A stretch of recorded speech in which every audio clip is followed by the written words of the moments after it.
Okay, the NFL season has come to a conclusion, and the Rams are the Super Bowl champions, beating the Bengals 23-20. Um, you know, I bought into the Burrow thing. I really thought he was going to pull it off, even at the very end. I was convinced that even when the Rams went ahead, I was like, you know, no, they're going to at least get the field goal and send this thing to OT. Um, but they made the couple plays at the end there, but you know, pretty decent game. I thought. Like it was. I don't think this. You know,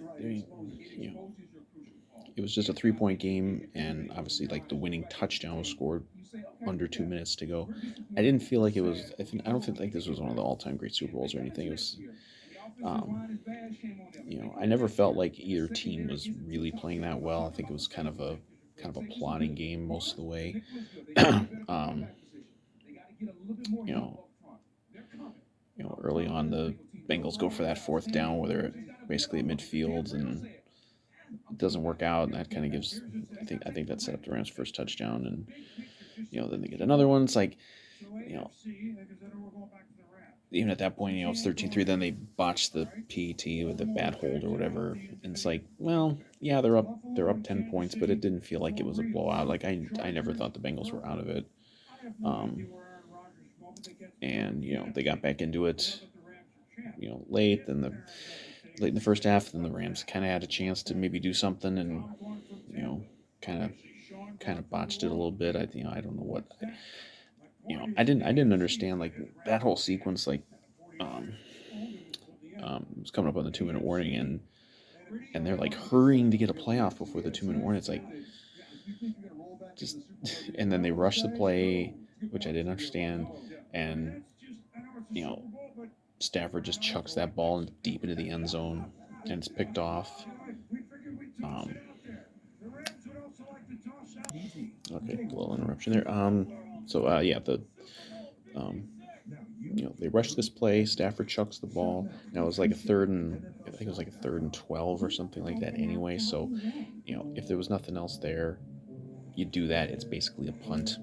You know, um, and then they got that ridiculous taunting because fucking idiot for the Bengals, who's not even in uniform, runs onto the field to join in the celebration. I don't know if I've ever seen that happen before. Um, you know, but that kind of took them back. That kind of helped keep them from being able to go down scores. So you're like, okay, the Rams kind of dodged a bullet. Then boom, like at first play of the third quarter, after the awesome halftime show, um, um, they hit the one bomb play. You don't see it. You don't notice it in live action. You see it on the replay. The horrible no call. Like, you know, ultimately that didn't decide the game, but that was a big like to grab him by the grabs the guy by the Jalen Ramsey by the face mask and kind of twirls him down like even in the under the guise of like, hey, it's the Super Bowl, maybe we're gonna let some stuff go. That was pretty fucking egregious to let that go. Um, you know, and then I think it was the first play. Then of the next drive, they get the tip ball interception. You're like, this thing is completely getting away from the Rams, and we might be looking at a Bengal blowout win. But what saved the Rams' ass was their defense. Their defense, their pass rush finally got going like in a big way. I don't know what did they end up with, 7 sacks I think for the game, and I think those might have all been in the second half. Um, so they had a short field. They hold into a field goal, and that was it. Like, and that was early in the third quarter, um, and they didn't score again. Um, and it wasn't a fluke. The Bengals never even got close to scoring after that. That pass rush was just killing them. Like, that was the thing going in. Like we'd seen what happened with the Bengals offensive line in particularly that Tennessee game. And like, how can they possibly stop Aaron Donald? Well, they didn't stop. They didn't stop Donald and those other guys in the second half at all. They did in the first half, but they sure didn't in the second half. Um, and it was just one of the things, like their Rams defense was good enough in that second half. It was kind of similar to the almost to what we saw in the AFC Championship game where the Bengal defense was so good in that second half that it gave Burrow just that many more chances to make his comeback, and it kind of was a similar thing here with the Rams. They got the field goal, um, make it 2016, and then they have the drive at the end. They have I didn't know what and this was until late in the game. I don't know what the fuck Sean McVay was doing with these runs. He just would not stop running. I mean, even Mike Zimmer would watch this shit and be like, "This is a bit much." Like he just wouldn't stop. Like he was really just kind of screwing himself here by by constantly just running and running right up the middle, and they're gaining like 1 or 2 yards. They're just not getting anything. They're putting themselves in second and longs, third and longs. Because Stafford was good. Like he threw like the people were ripping him. After the bomb pick, and I was like, yeah, I probably shouldn't have bothered doing it. But again, it was almost like a punt at that point if there was nothing else there. And then the other one was very much not on him. But narratives with quarterbacks, you know how those go. And but Stafford for the most part played very well, and he kept having the ball taken out of his hands by his own coach. I didn't get it. I didn't understand why they were doing that, and it almost cost them the game. I mean, even in that last drive, they're still trying to run up the middle, and then finally they run the little sweep play with Cup, and that kind of got them going, and then they get down in there, and then of course the refs they can't help themselves. NFL officials just cannot help themselves, even in a game where they really weren't. The biggest officiating thing to that point, for the first 58 minutes or so was a non-call. It wasn't like they were making calls that were terrible. But then they get down there, and they threw might have been even 3 plays in a row. They're throwing flags. I thought, I can't remember exactly which one was which. There was one that I definitely thought was just really, really ticky-tack to call it, because obviously it's an automatic first down. It might have been the one, I think it was on a third down,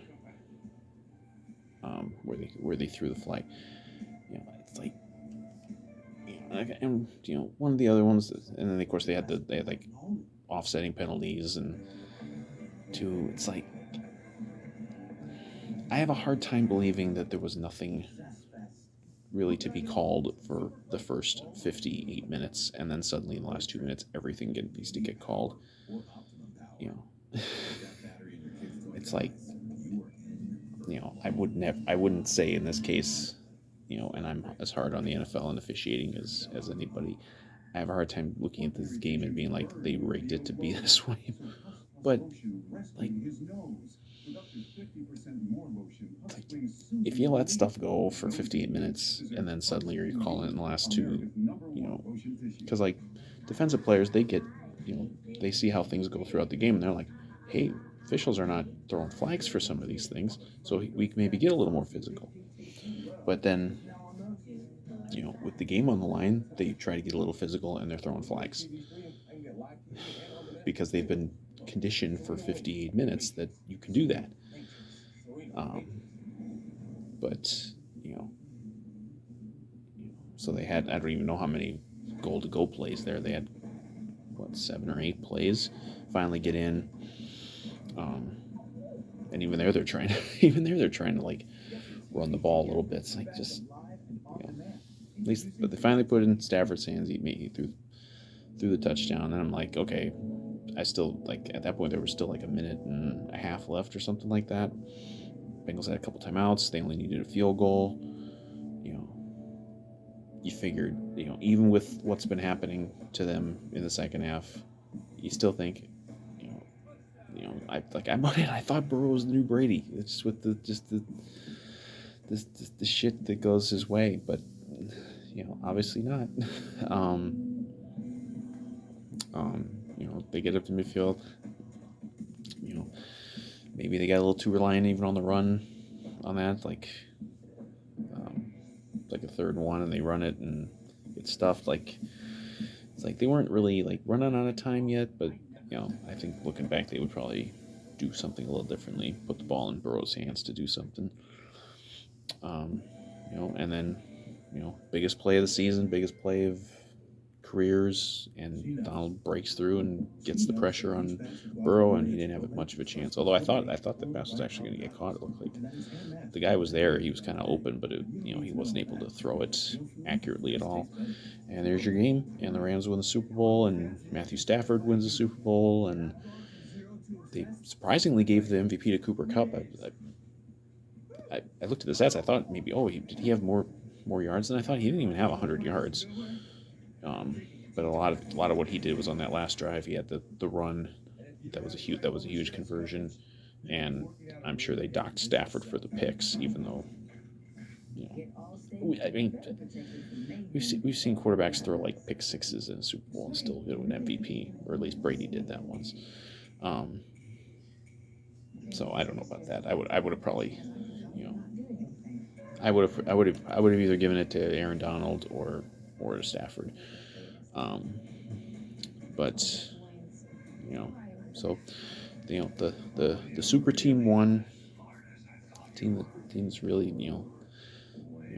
and Beckham got knocked out of the game, or he got knocked out of the game. He had one of those non-contact injuries before halftime, and he was out of the game, and he's like crying on the I don't really like him, but he felt a little bad for him that finally gets to a Super Bowl and he's got to deal with this, but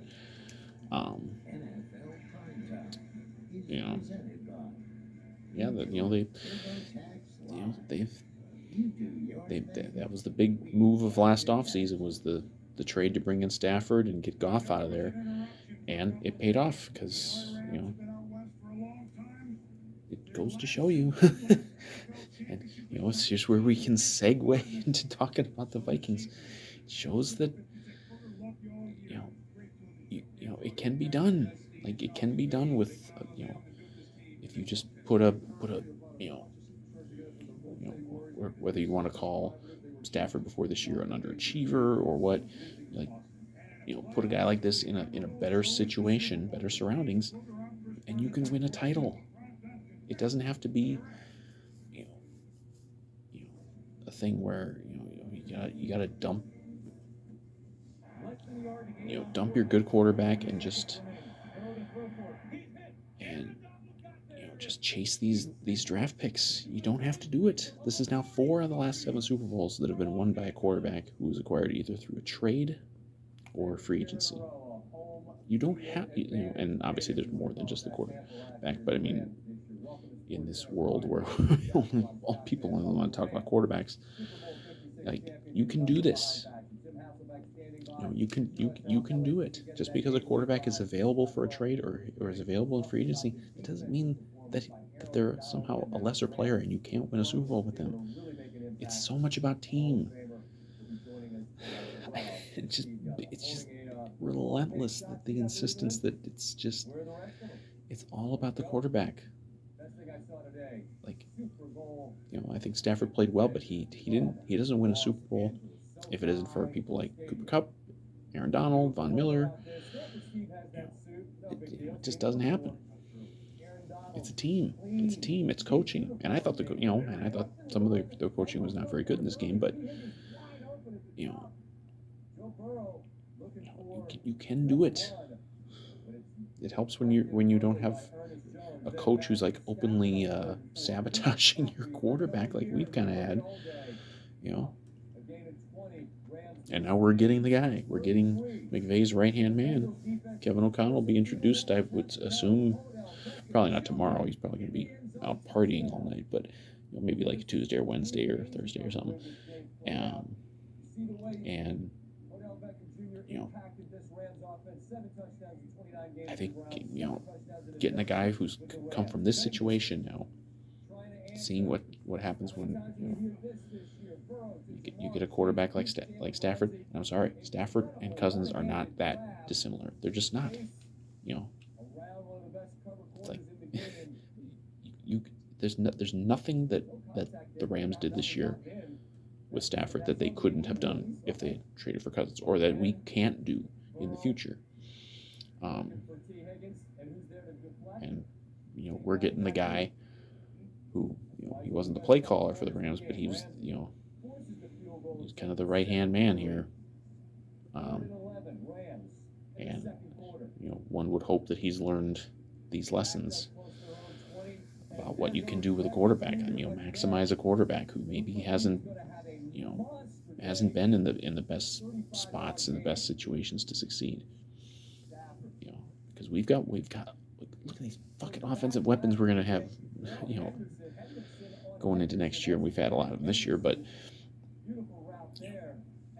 we've got multiple excellent receivers. We've got maybe one of probably the top 5 in the league. We've got great running back. We've got Irv Smith coming back. We've got young tackles. We've got the sky is the fucking limit as far as I'm concerned with what Kevin O'Connell can do with the Vikings personnel now for next year. And it just shows that it can be done. Doesn't mean it will be done, but it can be done. There's so many different ways to win Super Bowls. Like, just this matchup, two teams took very, very different paths to getting their quarterback, building their roster, getting to the Super Bowl. There's so many different ways, and I think that's just it's really the big takeaway, the big lesson from just the playoffs in general, that there's just so many different ways to do it. And now we've seen Rams like super teams in the past that didn't get it done, but and we've seen teams with the young quarterback get there and win, and get there and lose. Like, there isn't one way to do it. And I'm really excited to see what O'Connell's going to be able to do with this team. And I'm glad they had that was one thing I was kind of worried about, was that maybe what if the Rams have a terrible Super Bowl and lose, and the offense looks terrible? Then we're going to just hear this endless stream of comments from Vikings fans like, oh, we're getting the guy from the Rams who choked in the Super Bowl. Because I mean, it was already happening. They punted on the first series. I think they maybe got one first down, and already you're seeing the comments, oh, we should call up Harbaugh again. After one non-scoring drive. It's just unbelievable. But yeah, so now we'll get into the real off season. I mean, I don't know exactly the dates for like free agency and stuff, but any trades or something that can happen before, but we'll really start to see stuff now this week, now that O'Connell will be officially introduced. And I don't think we've ever hired a head coach with a ring before. I mean, Zimmer had a ring, but he was not like a top assistant when he was with Dallas. He was like a position coach. I don't know if Jerry Burns might have had a ring from when he was with the Packers as like an assistant. I'm not sure what his exact job was when he was with them, but we're bringing in a guy who's been right there, near the top of the food chain with his team when they've won a Super Bowl, and so he knows how to do it. And I think we've got personnel, not on defense. I don't think we have the defensive personnel that the Rams do. Obviously, I mean, that's probably a dumb thing to even say. Of course we don't, but on offense, yeah, I think we do. I think we have very comparable and arguably better talent. it just has not been been maximized anywhere close to what we've needed. And I'm really excited to see what Kevin O'Connell's going to be able to cook up. And so that's you know there will be many more days to talk Vikings and talk all of that stuff in the coming weeks, months. But so that's the end of the season, end of the NFL season. You know, obviously the NFL season, as far as the Vikings didn't go, didn't get to where we wanted. Although obviously we had, what was it, 12 games decided by one score or something like that, something crazy. It was an exciting season. Ultimately, a pretty good NFL season. Obviously, one of the better playoffs that we've ever had.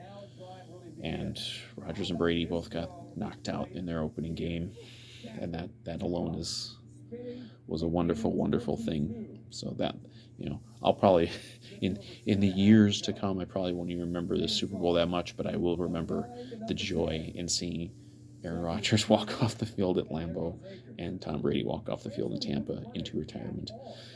Um, but I got nothing against the Rams. You know, I, I didn't have a strong rooting interest for or against here. I was probably rooting a little more for the Rams just because, you know,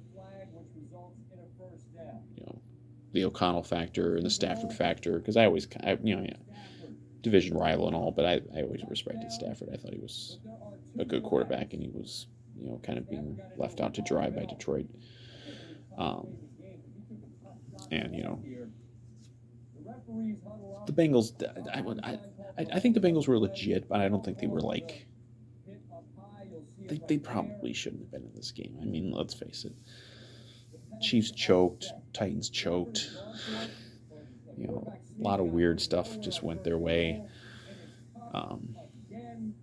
They would have been just the second team with 7 losses to ever win a Super Bowl. Teams like that just don't win it, and I think Burrow's legit. I think you can never say for sure that he's going to be back to a Super Bowl. It's just not that easy. It looked like an absolute lock that Mahomes was just going to run off, Super Bowl after Super Bowl after Super Bowl. Well, maybe that's not going to be the case. I think the Bengals will certainly be in the mix, for years to come, but it's no guarantee. But I'm petty. They haven't won a Super Bowl. I wanted that gang of 12, the 12 franchises, NFL franchises that have never won a Super Bowl. I didn't want another one of those teams to come off that list. I want the Vikings to come off that list. I want to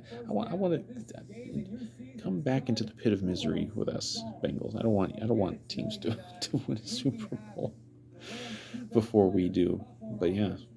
So yeah, there's still 12 teams that have not won a Super Bowl, and we are unfortunately one of them. And Bengals are now 0-3, so they're one away. Next time the Bengals go to the Super Bowl, I'll probably be rooting against them very strongly, just so they can drop to 0-4 and join us in the Bills in the pit of despair. But good for the Rams, good for the Bengals. Getting on a nice little run. Pretty good game, pretty good season, and we'll see what fun is ahead in 2022.